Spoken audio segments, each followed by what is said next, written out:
Sisig niya. Tapos nung makausap ko siya, masaya ako. At nung mahalikan ko siya, pakiramdam ko yun ang pinakamasayang araw na nangyari sa buhay ko. Alam mo, Buboy, sobrang saya ko nun. Kasi nahalikan ko siya. Hindi! Parang nangyari ka po ako.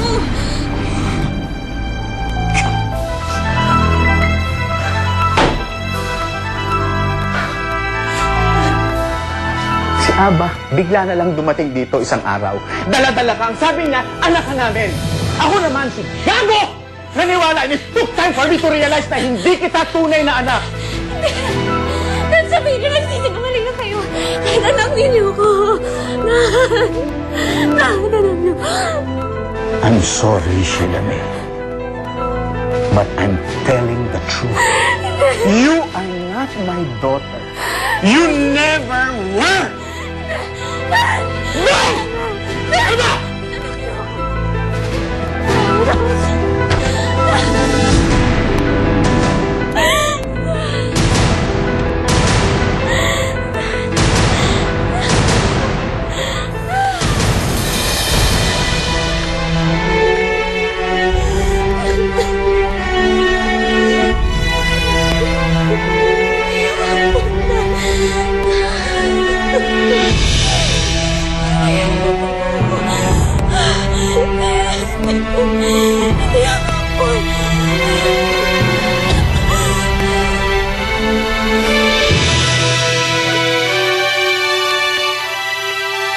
Pero wala eh. Inangkin lahat ni Cassandra yun. Sinabi niya kay Fredo na siya nagligtas sa kanya. Lahat ng alaalang yun, kinuha niya lahat. Alam mo, Isabel, nakakapagtaka talaga yung Cassandra na yun eh. Yung una, magkamukha kayo. Pangalawa, sinabi niya kay Sir Fredo na siya nagligtas sa kanya. Alam mo, Buboy, hindi totoo yun. Hindi siya ang nagligtas. Ako. Yun talaga ang totoo. Alam ko na yun. Paano nalaman yun? Wala naman akong ibang pinagsabihan bukod sa'yo. Siyempre, sina Inabanak, si Bukanding, saka yung mga ibang taga Sirenea. Sila lang yung nakakaalam. Pero ang Tagalupa, ikaw lang. Sigurado ka, ako nang pinagsabihan mo. Mag-isip ka mabuti, baka meron ka pang pinagsabihan eh. Wala na talaga, Buboy eh. Sabi, parang tumutunog yung, ano mo, yung bulsa mo. Oo nga, no? Ano ba yan? Kabibi ko. Cellphone mo? Erebus? Magandang alon sa'yo, Jezebel. Magandang alon din sa'yo. Jezebel! Bukanding! Kamusta ka na, Bukanding? Ayos lang kami. Jezebel, makinig ka sa amin mabuti. Meron kang dapat malaman Tungkol saan? tungkol kay Berbola. Berbula?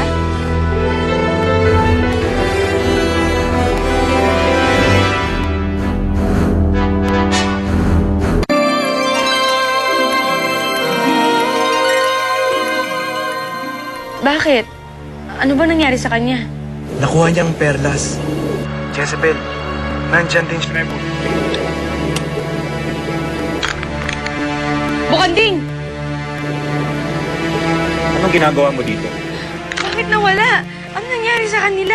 Naiinip na kasi ako sa loob. Kaya naisipan kong lumabas na muna pansamantala. Ah, baka walang signal o walang load. Ha? Dito, baka may signal ha? Oh, low-bat sila. Baka, ano? Bakit magkasama kayo ni Bukanding? Nagkikwentuhan lang kami. Ano yung pinatago mo sa likod mo?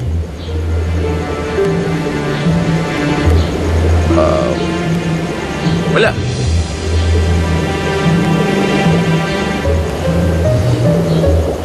Tingin nga.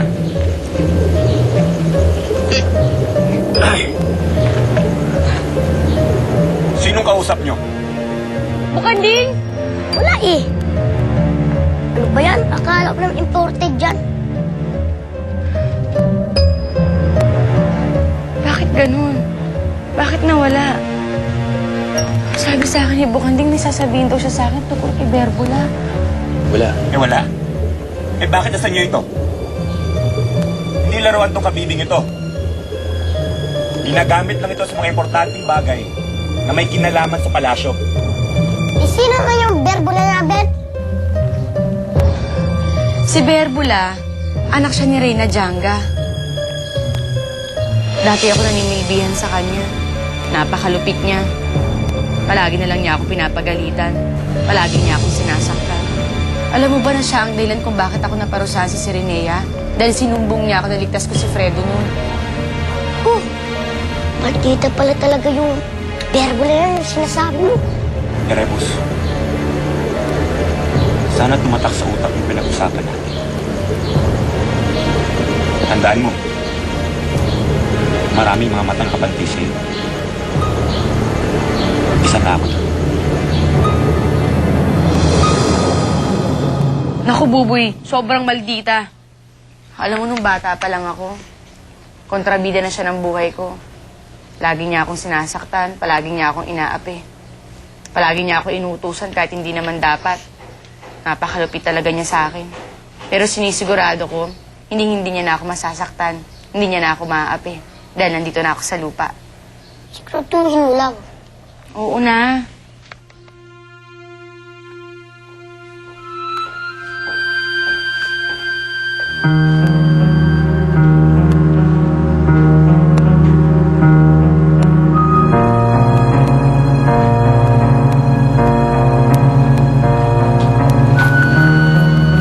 Kahit gaano pang kapal ang lagay mo sa pagmumukha mo, hindi na matatago ang kapangitan mo. Kaya huwag ka na mag-aksaya ng panahon. Ma'am Cassandra, gusto niyo po okay na maiinom niyo?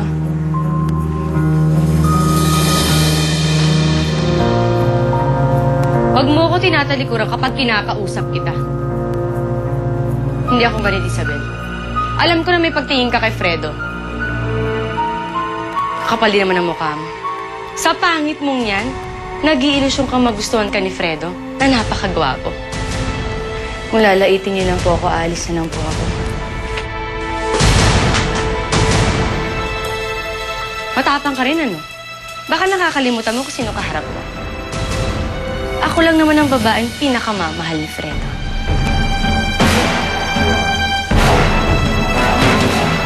Mukha mo lang ang gusto niya, pero hindi ang pagkatao mo.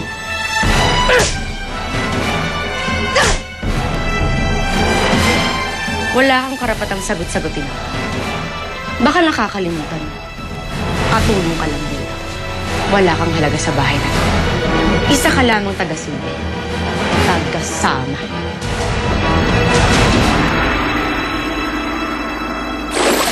Ano ba talaga nangyari? Nilapitan niya ako at nilait-lait niya ako. Yung totoo. Kaya Fredo, pinagtanggol ko na yung sarili ko. Mabait si Cassandra. Sana, binigyan mo siya ng pagkakataong maging malapit sa'yo. Bakit ka nagsinungaling sa akin? Nagawa ko lang naman yun dahil alam ko mapapahamak ka. Arana, niloko mo ko. Umalis ka sa harapan ko.